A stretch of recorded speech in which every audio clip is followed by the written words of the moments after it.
with Professora Van at on the Alberto Crane show. Can you say a few words? Yeah, this is me.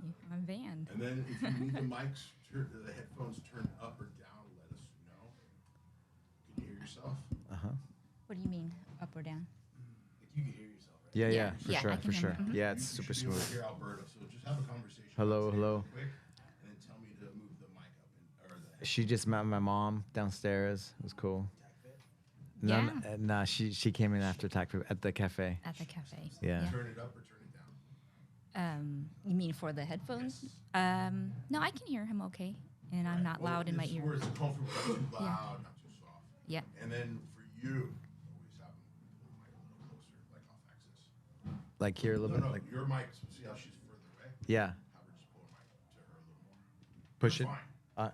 Your See, your look how far her mic is from her Yeah. compared to you. Have her pull hers towards her. Oh, gotcha. me, pull me. So anytime you hear it like change in tone, then what you can do Yeah, just is don't worry about it. It's Okay. just be comfortable. Don't worry. Yeah. Yeah, he's super like Okay. he's like super focused on. Yeah. It's fine. Yeah, everything's fine. Professora Van, black belt, now black belt, Yeah. black belt family. Yeah. Yeah. There's the two of us now. There's gonna be maybe there will be two more. Two more, One get day. your whole family doing jiu-jitsu. Like the Alberto Crane family, right? Congratulations. Thanks. How does it feel? How did it feel to get your black belt on graduation day? Special, special that I was kind of nervous, just because I don't know. I think a lot of people feel like they don't want to get their black belt yet. They're not ready. And yeah, so, I was sitting there, thinking that I wasn't going to get it. I was like, nope, not right now. Like I don't want to get it. And then, so then it was a little bit of a surprise, but also it's been a while too. So it's like, one of these days soon, but not like, thinking that I was going to get it. 'Cause I wasn't in a, like I've been off a little bit because of my shoulder and just not feeling like, I'm in this groove of like training and feeling, pretty fit and, and like, I'm good to go kind of thing. So I was in a lull. So it was just like, not, expecting that part of it. Yeah. Did you meet Professor Uday at Hollywood BJJ? Mm-hmm. Yeah. Wow. Okay. Yeah. So I started in MMA actually. In MMA. Yeah. And What made you want to go do MMA? well, I always wanted to beat people up for a long time. So, I grew up like watching kung fu movies Okay. and things, and got really excited about like fighting. And then I think I fell into it because I was doing kung fu. There you go. And I was old enough, 18, and I was like, okay, I'm gonna do, kung fu. I've always wanted to do kung fu. And a friend of mine who I trained kung fu with, one afternoon was like, hey, I want to check out this gym. They have some jiu-jitsu classes. It's this new. This was a long time ago, right? Yeah. It's this new sport, and I just tagged along. I wasn't doing anything, and sorry, this is a total story about Uday, but it goes back. Yeah. And it was actually Joe Camacho's class. Oh, As Joe a- as- Camacho. it was a- Wow. it Rest was in peace. a- Yeah. That's right. You had told me. Yeah. So this was, a while ago, and this was a gym. It wasn't even a jiu-jitsu gym. It was like he had a class inside a gym. Inside like a 24-hour, like a weightlifting gym. Yeah, kind of thing. yeah. And he was teaching jiu-jitsu, but then the gym shut down, and we all shifted over to this MMA gym that was a friend of his had. And I was like, okay, I'll just keep going. I just wanted to, train. I thought it was interesting. And I just was like, okay, I'll try it, because I didn't have, we were training Kung Fu, but like off in the park, we didn't have a place. gym. So I was like, okay, I was just trying to find a place. This was when I first moved to LA. And then, and so that's when, I just fell into doing jiu-jitsu with MMA. Because I didn't really know anything about the sport at all. So I was just, What year was this? This was when I first moved to LA, 2003. I would say in the mid-early 2000s. Okay. And then I did that for a few years. And then one day I just decided that I didn't want to get beat up anymore. I was like, I don't want to get hit in the face. Kicking hurts, getting kicked hurts and all that. So it's like, I'm going to, really just dive into jiu-jitsu. At that time, there's a whole other story about, how I found the gym, but so that's how I got into HBJJ. I was, referred there, and that's where I met Uday. So that's the long but sort of brief backstory of how I got into, HBJJ and into just jiu-jitsu in meeting. What year did you find, what year did you go over to HBJJ? Hollywood BJJ. Sean Flannery and Sean Williams. I'm going to guess that it was like 2007, 2008 or something like that. Because I was good friends with Sean Williams, so when I first moved to LA, I was actually going there. I would do some privates over there and stuff. Yeah. And I was fighting. So maybe I saw you over there at that time. Oh, yeah. But even then, I just started. And I probably wasn't even going that often. Yeah. It's great. It's great, though. It's great. Yeah. And if you want to get the timing, it was like, I would say that it was a couple years before the Sean Williams, Sean Flannery. Right, it was a couple years after that, and they split up. So Yeah, I was there at that time, too. Yeah. Yeah, but it was a really good spot next to that Barry's boot camp, right? Yeah. La Cienega and the cross street. It's Santa Monica. Yeah. It's right in Santa Monica. Yeah. Yeah, it was a good spot. Oh yeah, we had we trained there for a long time, both Uday and I, and we trained a lot. And it was a really special group of people there. They're like my buddies still. Yeah, the friends still to this day, right? They came to the graduation. And it's amazing, to have, when you talk about having a jiu-jitsu family. I'm not gonna cry. You talk about having a jiu-jitsu family, and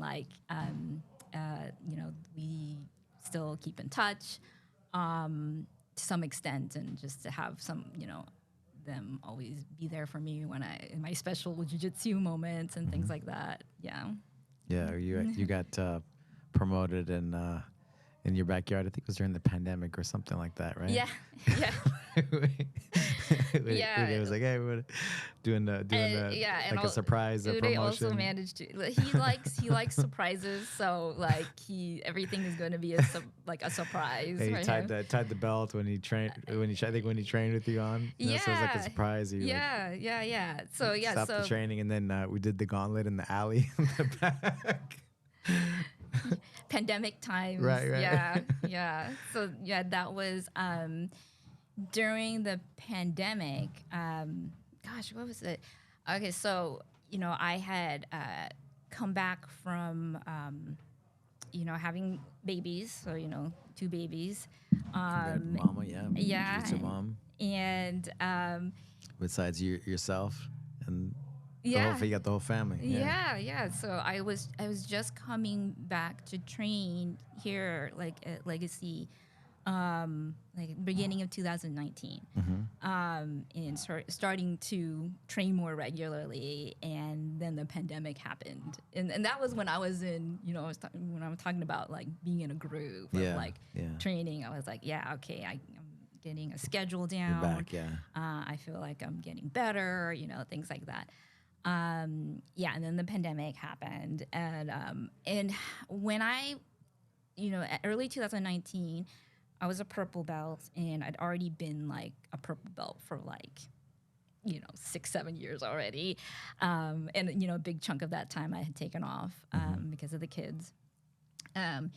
But before then, you know, I was training a lot, and I felt like athletically, physically, I was like, you know, really good shape, and I felt really good. And so it was hard to come back, you know, feeling like just a completely different person for a lot of reasons, you know, like not just like physical capability, but, you know, my priorities have changed and all that.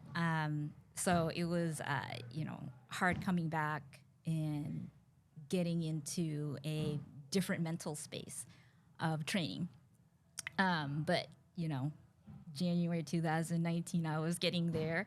And then, so pandemic, and Uday and I decided that, well, Uday was like, I have to train, you know? So we got I remember it was the last day before we closed the gym. And he was there. I just remember us all, you know. Probably crying. We didn't know it was gonna happen, right? So we set up mats, and he was like, "Well, let's train together." And we're like, "Okay, let's do it." And we did it a handful of times, and he just wouldn't let me win. So it would Not be like, once. so it would be like, you know, an hour of him like tapping me like, you know, 20 times, and then he'd say like, "No, you're doing great, you know, I can feel it," and stuff, and I'm like, I can't, you know, and so then we stopped. And I think he eventually found like, you know, a handful of people, like one, not even a handful, like one or two people, like, you know, as it was sort of shifting into, you know, this sort of long haul thing, and he was happy with that, and so I would jump in, so I'm like, okay, we can do this, like, I can, I'll train with this group of people, and I was able to eventually, like, you know, we were in our backyard for like 2 years, 3 years, and like he got like a good schedule going of several, I don't know, 3 to 5 times a week, probably, because he wasn't able to train at a gym. And so I was able to go out there, you know, 2 or 3 times as well, and, you know, because our kids were in the house, and you know, so it was just like, I think you could do it.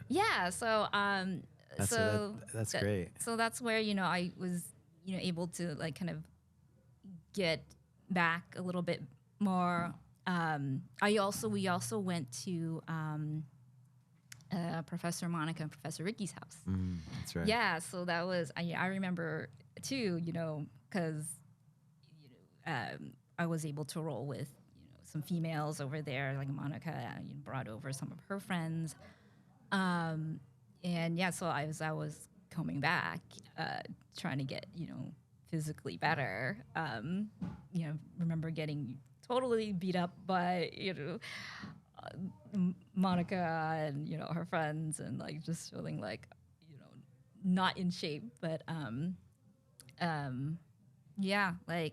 that's eventually, you know, kind of built myself up to being a brown belt, you know, as I mean, I still, like, you know, all of my, you know, like I've said at the graduation, like, you know, I'm not that type of person that, you know, really monitors like when I'm gonna get my belt and all that stuff. So I'm just there to train, and, you know, every belt is, you know, I appreciate that the professors that are, you know, awarding me this belt, that they believe in me, and in, you know, they're like, hey, you're a purple belt, you're a brown belt, and it really means a lot that they believe that I'm this belt, you know.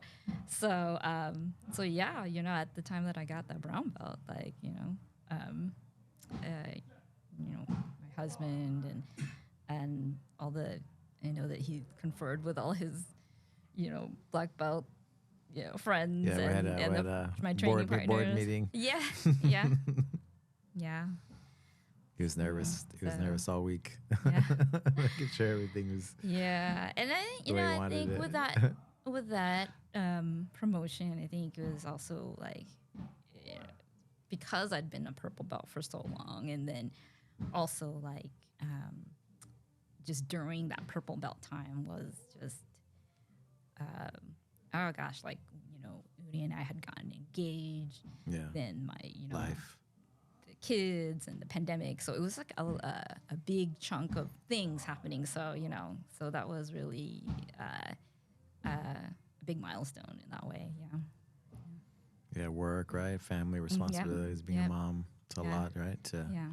To make the time to do it, and then it's like, it's funny, you and Valentino, you know, big Valentino. Yeah. Yeah. Yeah. Mm-hmm. He was always traveling, Oh. and so he could never like string like some years together, consistency to be able to, you know, get promoted.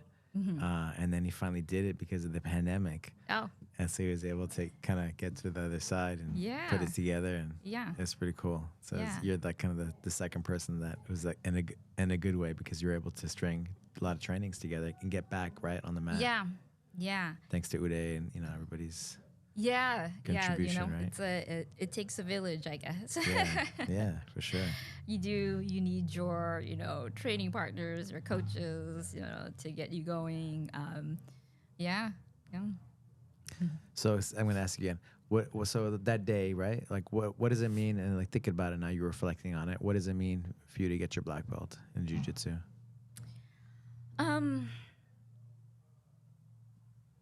I guess it's like, you know, I'm in it for life kind of thing.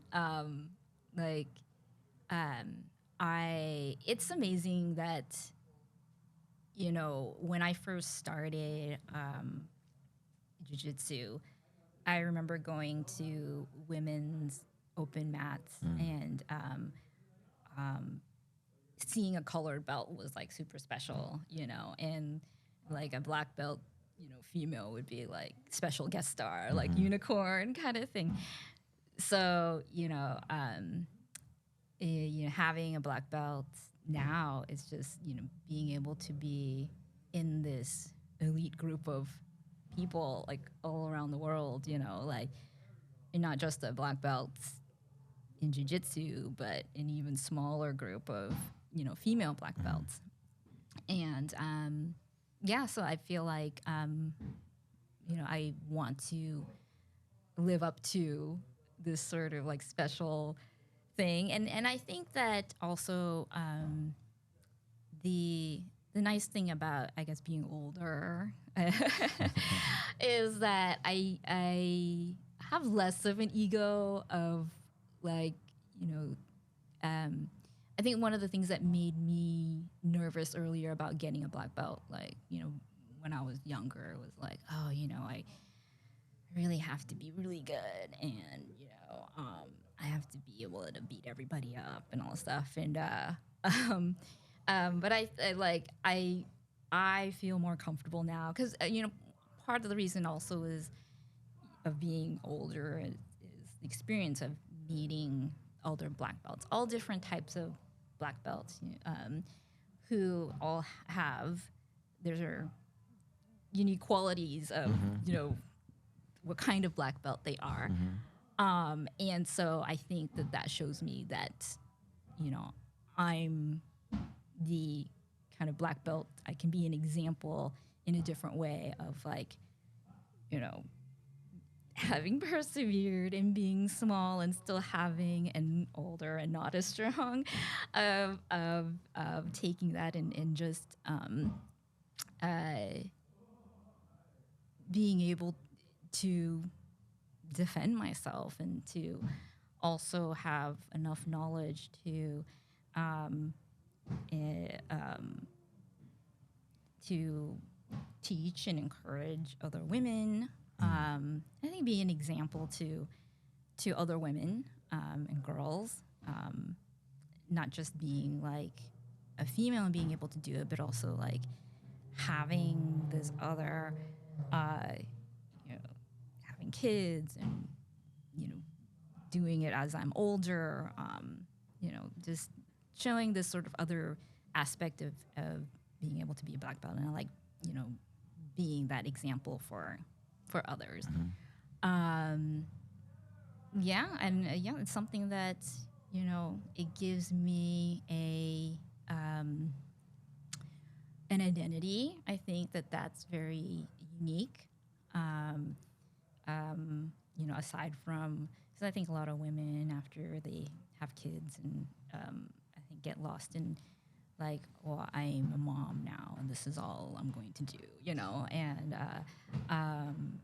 you know, I tried very hard not to, you know, fall into that, you know, I'm old. yeah, Too old to do other and being things, old, I'm like, okay, well, I'm too old to do this, you know, that kind of thing, and so I think it's like it's really, you know, special that, you know, now I, you know, have this thing that is like, hey, I'm a black belt, you know, and yeah, and I don't want to. I think, you know, it's. I hope to maintain a level of, you know, practice and skill that it's not something like it's a memory, you know, and because it is a special thing, and I don't want to, you know, fall back into like, okay, well, now I'm old and I'm, you know, I got, you know, mom duties and things like that. Yeah, so, you know, I think all those things about being a great example to people, you know. Yeah, and your girls, right? And, you know, daughters. Yeah, like you're like a martial artist. You're like the fact that you find the time. You're like, whatever, you're busy. You know all these responsibilities, but you make the time. You find the time to show up and to train. Yeah. Whether it be Sunday mornings or, you know, Saturday mornings, right? I love Sunday mornings. Yeah. I wake up early now. I mean, yeah, I can't imagine, like, you know, when I was younger, I couldn't imagine like waking up, being a morning person. Yeah. I'm actually still kind of a night person, but somehow I like function on less sleep. But yeah, no, Saturday mornings are great. Like, it's masters, you know, everybody's old. You know, we take a lot of time stretching. And people very respectful of, you know, that we're not as quick and strong as we used to be. And also, it's just also amazing that, you know, we have, again, Professor Monica, Professor Andrea, who are, you know, black belts, and also, you know, in my age group, and they're there Sunday mornings. Lighter weights too, right? That's probably so and good for they're you. like my size. Monica, Andrea competes a lot, and so you're like, okay, I can, I belong, right? You see how you do with them, and it's guaranteed, you know, roles with just, you know, people my size and level. So yeah, it's been so great, and I'm so lucky to be able to have that consistent resource, you know, every Sunday morning. Yeah, I love it. Like I love when I see you and I see Uday too. You know, it's nice. You give me that smile. Right on.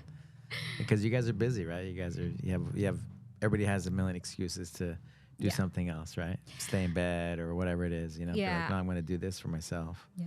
I got handed to Uday that he's very, you know, a determined and persistent person. And he's probably, you've heard all his stories about, you know, the things that he's committed himself to do.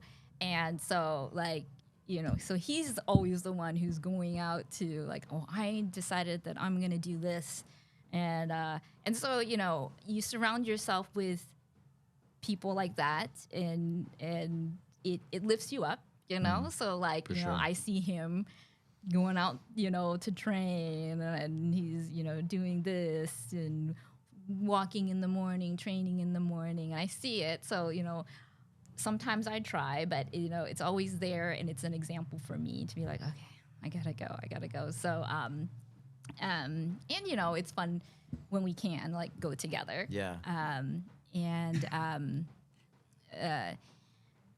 Yeah. So it's nice to have him be a helpful motivator, because sometimes I do get lazy. I mean, a lot of times I do get lazy, and I'm like, I'll just stay home. Yeah. Love it. You had mentioned in the graduation, just legacy, or just the environment, like being a really good environment for women, and you got emotional like talking about it. You know, could you say a few words on just your thoughts and what you're thinking? Yeah. Like I said, so, I started a long time ago, and there was just so few women. And even, when I got to HBJJ, I don't know, what it is about a gym that, makes it like attractive to women and not like, when I trained at HBJJ, I was there for a very long time, and I don't think we had more than five women at a time. In the school, or just Yeah. in the school, Yeah. Those are different times. Even that was a lot, right? But back in the day, in the 90s or whatever, it was like if there was one, that was good, right? That was me. I was the one, and there might be maybe one or two other folks there, but we were all like different sizes, different levels, that kind of thing. So I trained mostly with men, most of my training journey. And of course, a lot of that time at HBJJ, I trained with Uday. He was like a great training partner. And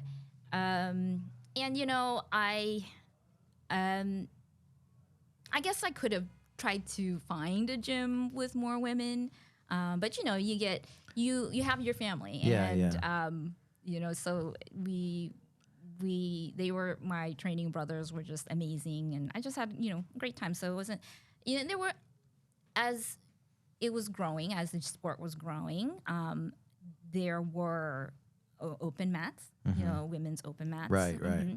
And so occasionally, like I would go, and so I tried my hand at competing once or twice. So I got to roll with some women there. So there was some.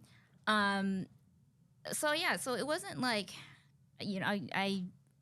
I didn't intentionally go find a gym with women. So it was just very serendipitous that we moved to Burbank, and you guys were right here.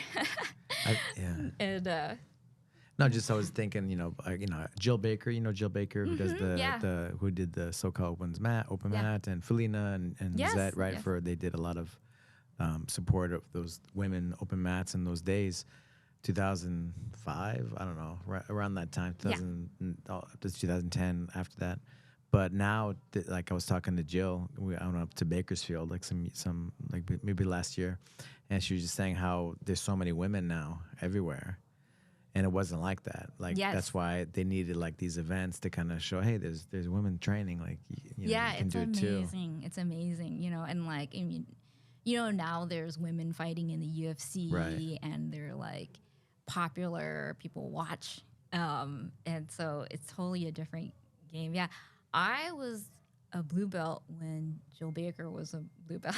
Wow. We were in the first time Wow. I knew about Jill, we were in a small high school tournament.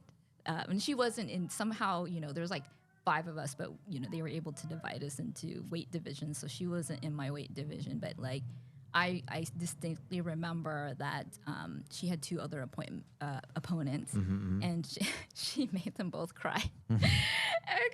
She's tough, and I could see it. I could see it. I was like, oh, I'm so glad I'm not in her division.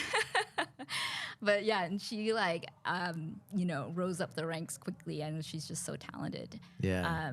Yeah, it's amazing. Yeah, I love them. I love the whole family. Yeah. The whole family's training too. Like Yeah. the daughter, the son. Yeah. Yes, when I went to her open mats. Mm-hmm. Yeah, and I remember when her daughter started training, I rolled with her, and she's like amazing.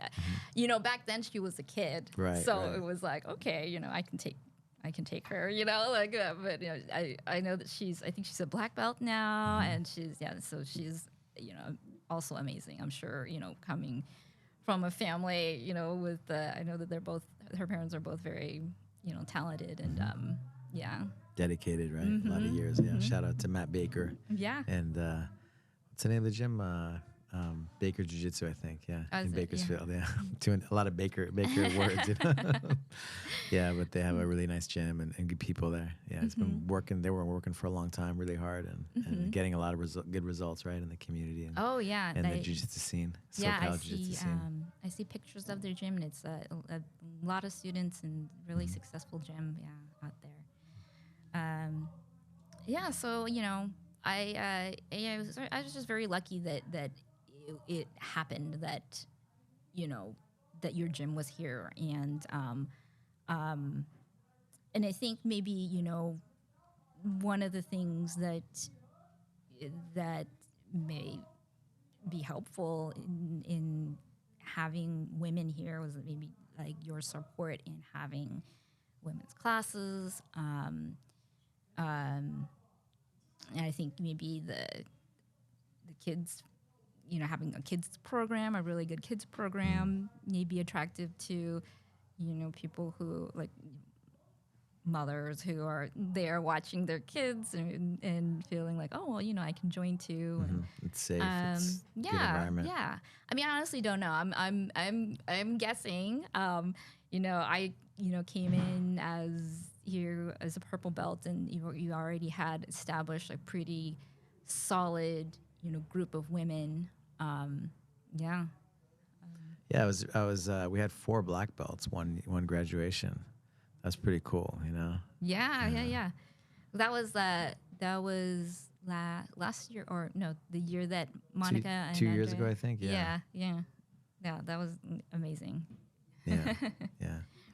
Yeah. I had a couple.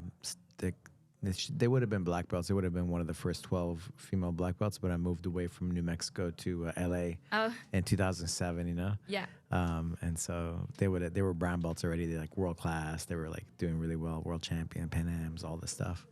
But I'm proud that we had. I think it was always a good environment, even in the early days. It was like Fight Club days, But it was always a good environment, But there weren't that many girls training at the time. Right. Period, Yeah. Just because it wasn't the thing. And I think Ronda Rousey probably changed the game for a lot of combat sports for females. I bet because she was able to. People were able to see her. Like she's on TV worldwide probably, and I think brought a lot of attention to women being able to do the things that she's doing. So yeah, definitely, yeah. Dominant performances, right? She was like a Mike Tyson of just got attention, right, on women in combat sport. Like she was a world class, Olympic medalist, right, going into combat and Right. Doing that in MMA.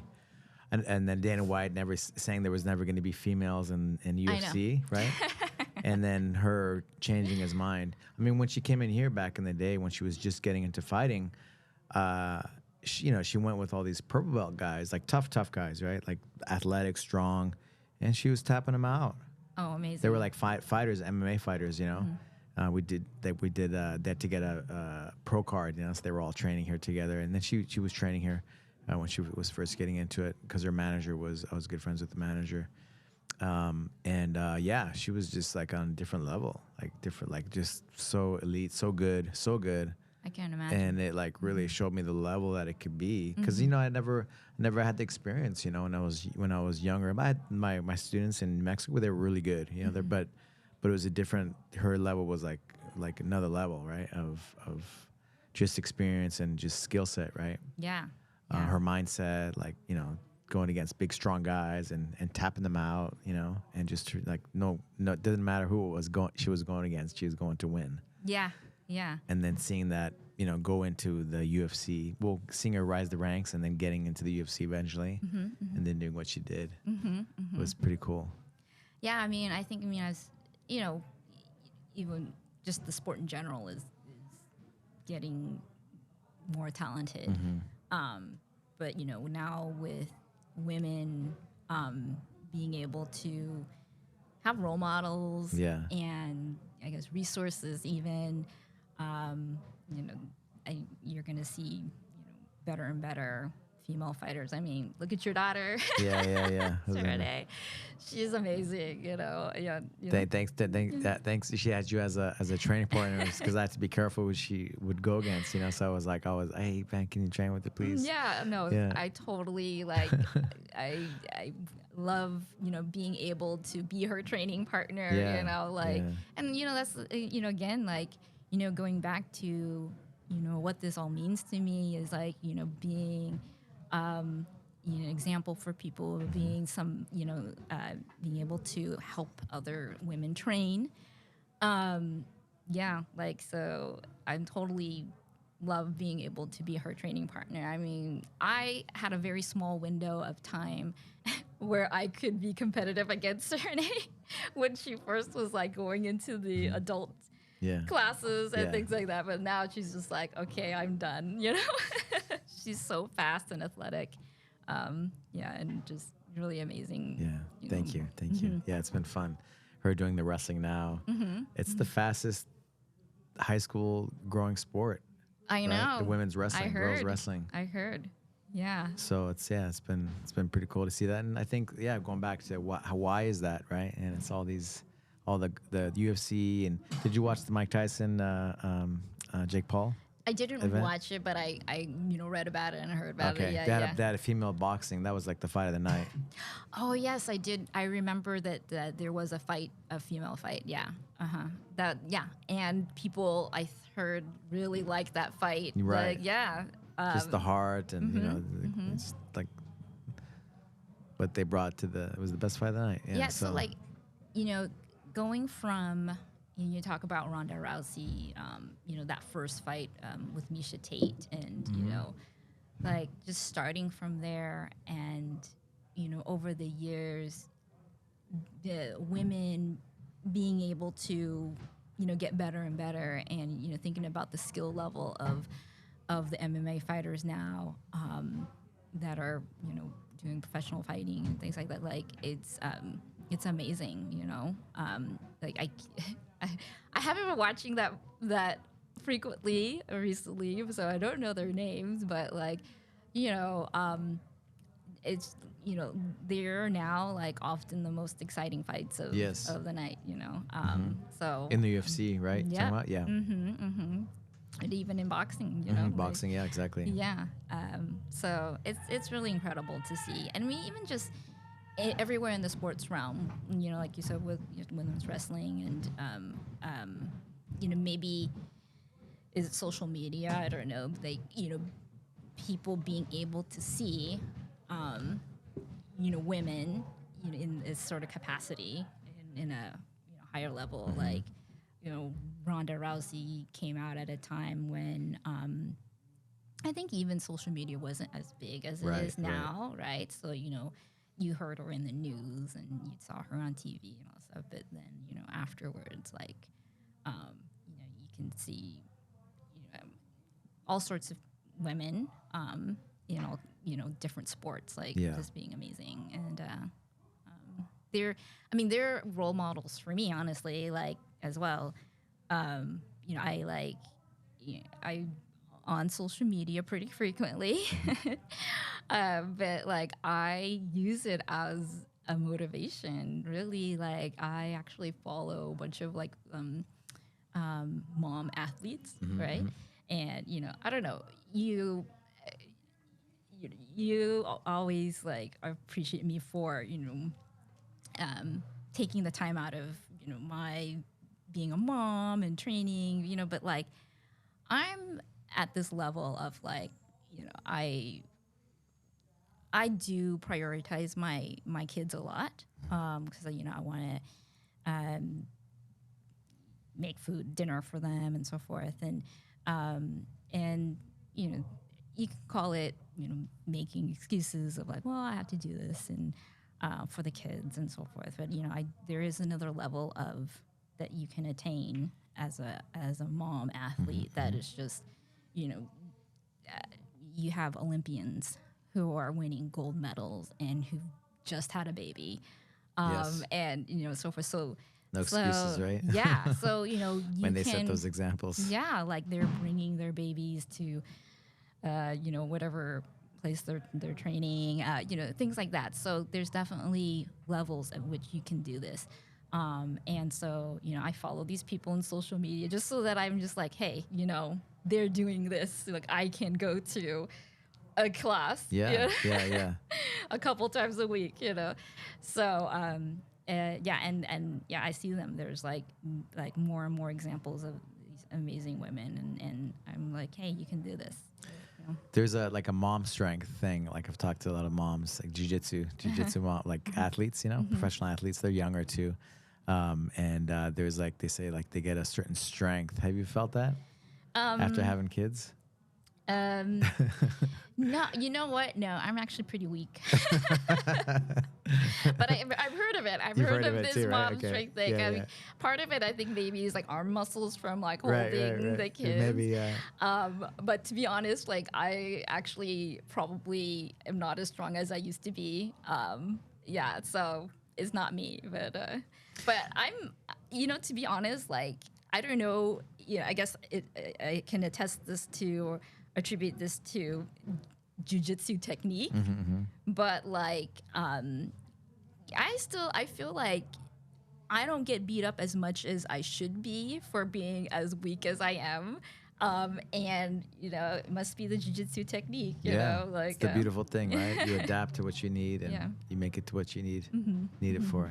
It's awesome. You were talking about the growth of women's jiu-jitsu and just even in combat sports. And one of the things, remember like they were trying to take off wrestling in the Olympics? Do you remember that? Yes. Some years ago. Yes. And then they brought it back and all that. It's one of the oldest sports in the Olympics, right? Yeah. And my daughter's high school wrestling coach Gary, he does documentaries, and one of the things is he has a new one coming out on women's wrestling, and just what they had to go through.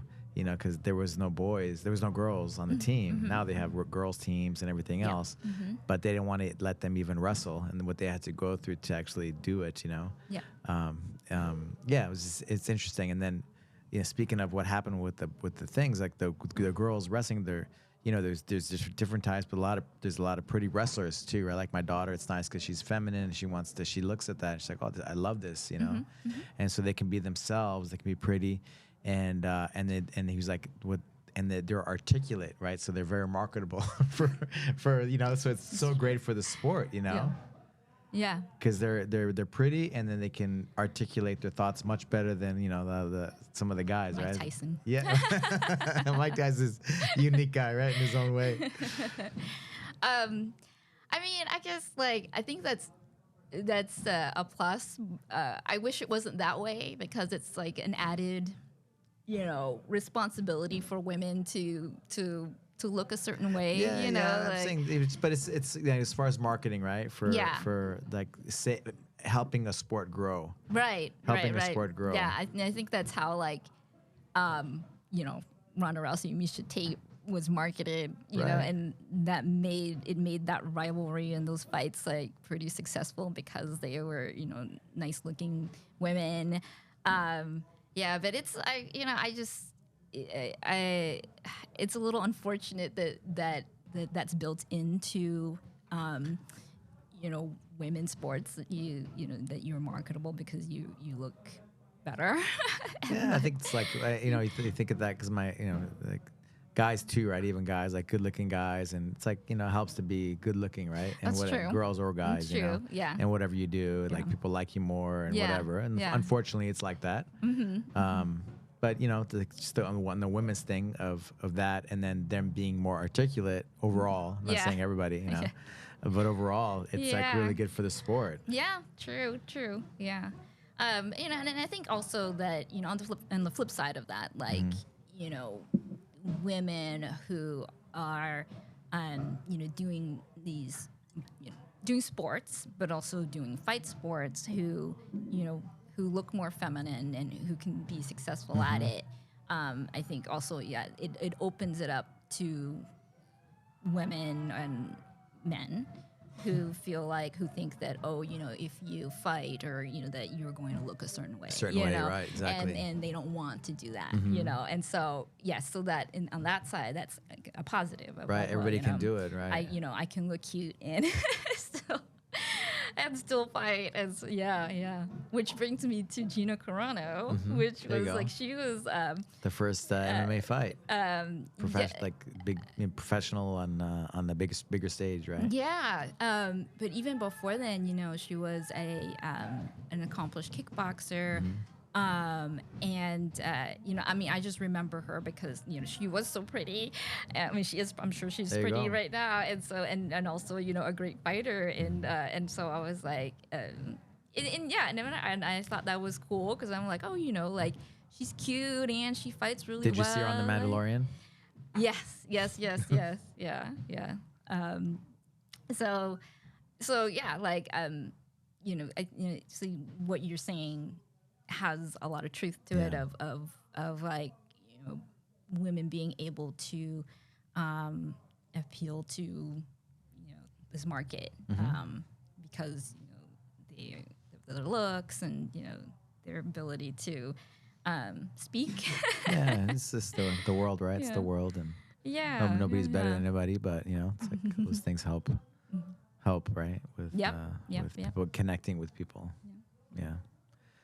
Have you seen the movie Dangal? Of course. So Dangal is a Disney India movie. I guess it's pretty old by now, but like I was trying to find it to share with people. It used to be on Netflix, and now Yeah. it's like I had to ask Uday Yeah. where I could find it, and he got a link for me. But it's like it was an it's amazing some movie, sort of a true bootleg story. now. Yeah. And I think we saw it when it was still on Netflix because now it's really hard to find. But like, it's a cute father who was a renowned wrestler, I guess, in India, and wanted to pass it along to his son. He had to start working, and so he had to stop wrestling so he could focus on building a family. Yeah, And had to kind of put that to rest. And then he kept wanting to have boys. but he only had girls. Yeah. And then one day they beat up these boys. They were like bullying them or whatever, and then they stood up for themselves and beat the boys up. And he's like, "What happened?" And then they explained what happened. And he's like, "Oh man, a gold medal's a gold medal." Yeah. And he's like, "All right, we're gonna start training tomorrow morning at 5 a.m." and started putting them through the thing, right? Yeah, so it was and it's cute because we have two little girls, so it was just Uday was like, "Hey, look at them! Don't you want to wrestle too?" So it hasn't worked well this far. Yeah, and then at first, right, just to go into the movie, it's special, right? It's really nice because the dad is putting all this effort into his daughters, and back in probably in India, right? The women or whatever, they're look different. They're treated different, like they're gonna be a wife, they're gonna be a mom. They can't be like a wrestler, And then their friend was getting married at a young age, right? Like arranged marriage, right?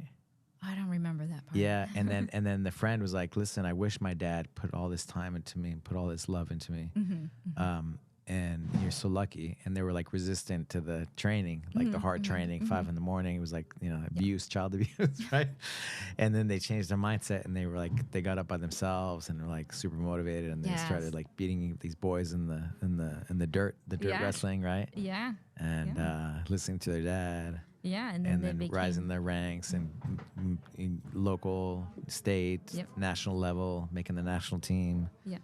and then getting his goal, right? A medal for India. Yeah, for their family. International, Yeah. No, yeah, it was cute because it was definitely like, just because he relates so much to it, and our family relates so much to it. We're he's Indian, and we have 2 little girls, so yeah, Yeah. it's Yeah. great. It was a great movie. Yeah. Yeah. Hopefully they bring it back to Netflix or camp- something like that. We'll campaign for it. Yeah. Right. Where you from originally? So I'm from Vietnam. I was born in Vietnam. Right. So I'm this old that right around the end of the Vietnam War. Okay. Actually. Wow. Yeah, and so that's why our family came to the United States. After the Vietnam War? Yeah, yeah. Wow. So we're part of a what they call boat people. Boat people, yeah, I've heard like of that, yeah. there's it's a big group of people during that time of history that like millions of people who left the country because of the communist takeover. Right. And they went everywhere, to the United States, to Canada, Australia. But before they got there, we actually had to be processed through camps. So when people left Vietnam on a boat, and so our family left on a boat. Wow. Yeah, I mean, I don't have memory of this because I was I have like a 3. friend, Mike Nguyen. He told me the story. Like everybody, like when the communists they take over, right? They just left and went on a boat. Yeah. And there were these pirates. Like crazy things happened Yeah. during that time. Yeah. And I always, I think when I was younger, I always thought about pirates of like, okay, like eye patch pirates, but they're just other. I think they just look like people, regular people, but they're,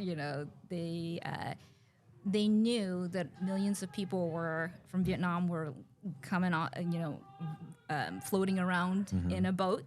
And they carried all their belongings with them, money, gold, things Everything like they that. had, And yeah. so they were just, picking them off. Like, you may be on a boat for a week or something and be robbed, and women got raped, like several times.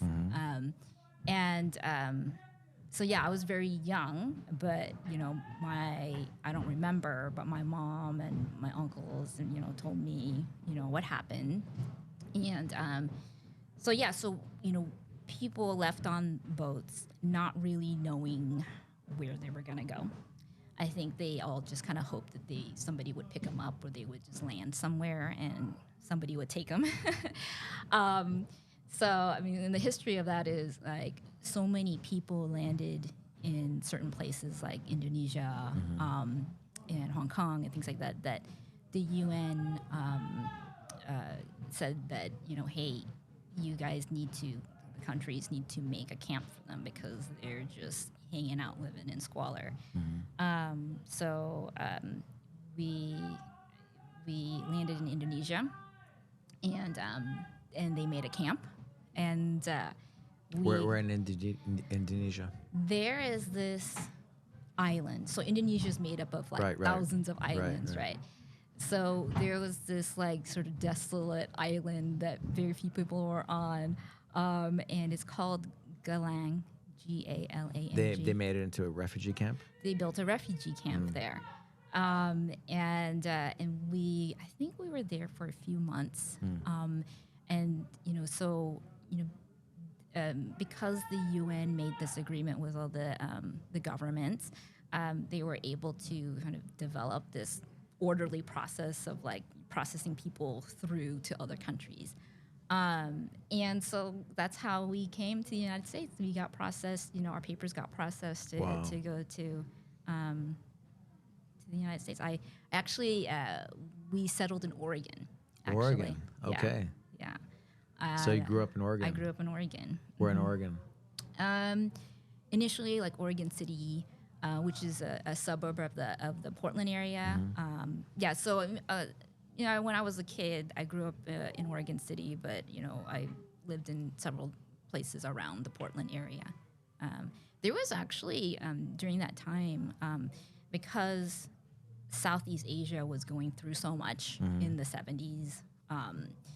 There were a lot of other Southeast Asian immigrants there. So, like, when I was in middle school, you know, there were folks from Cambodia, Thailand.